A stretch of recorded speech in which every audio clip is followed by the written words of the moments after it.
From the National Newsroom of the Canadian Press, I'm Lisa Laporte. Finance Minister François-Philippe Champagne is in Washington, D.C. for a meeting with his G7 counterparts.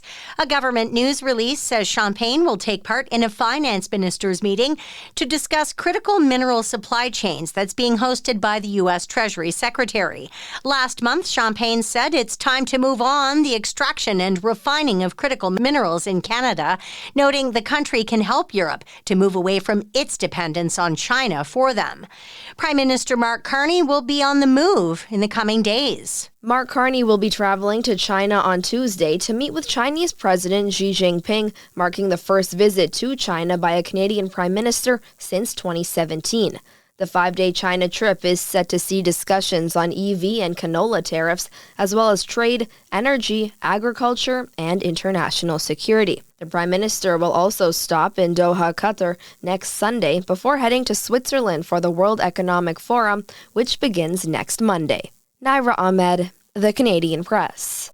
2 pre-clearance projects to allow more travelers to be screened before crossing the Canada-U.S. border are set to go ahead this year. U.S. Ambassador to Canada Pete Hoekstra had cast doubt on the future of pre-clearance arrangements.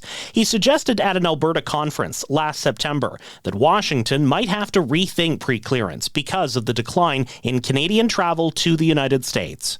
But Canada and the U.S. both say pre-clearance facilities are going ahead at Toronto's Billy Bishop Airport and at Cannon Corners, New York, about 80 kilometers south of Montreal. Jason White, The Canadian Press.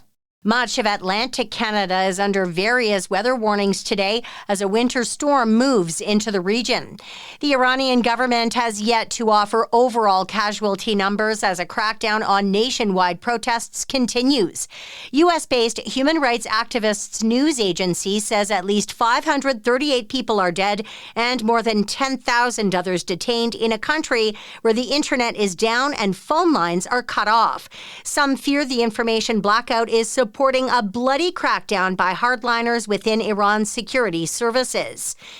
And Grateful Dead co-founder Bob Weir has died after a battle with cancer. Here's ABC's Andrew Dimebert with a look back. Weir was known for his improvisation and served as the mastermind behind some of the group's greatest classics, like Playing in the Band. Together, the band would perform over 2,300 concerts, sell over 35 million albums, and become Hall of Fame inductees. Bob Weir was 78. This is the Canadian Press.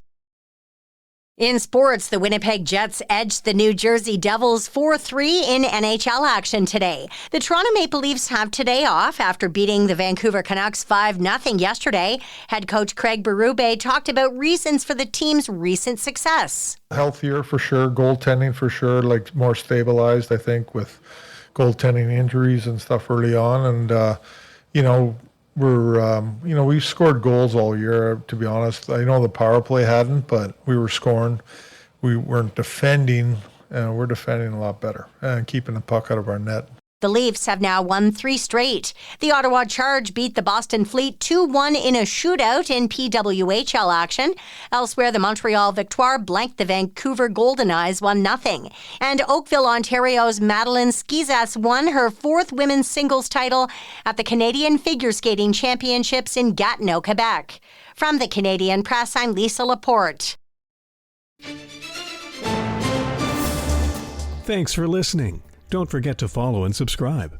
For more of today's top stories, visit thecanadianpressnews.ca.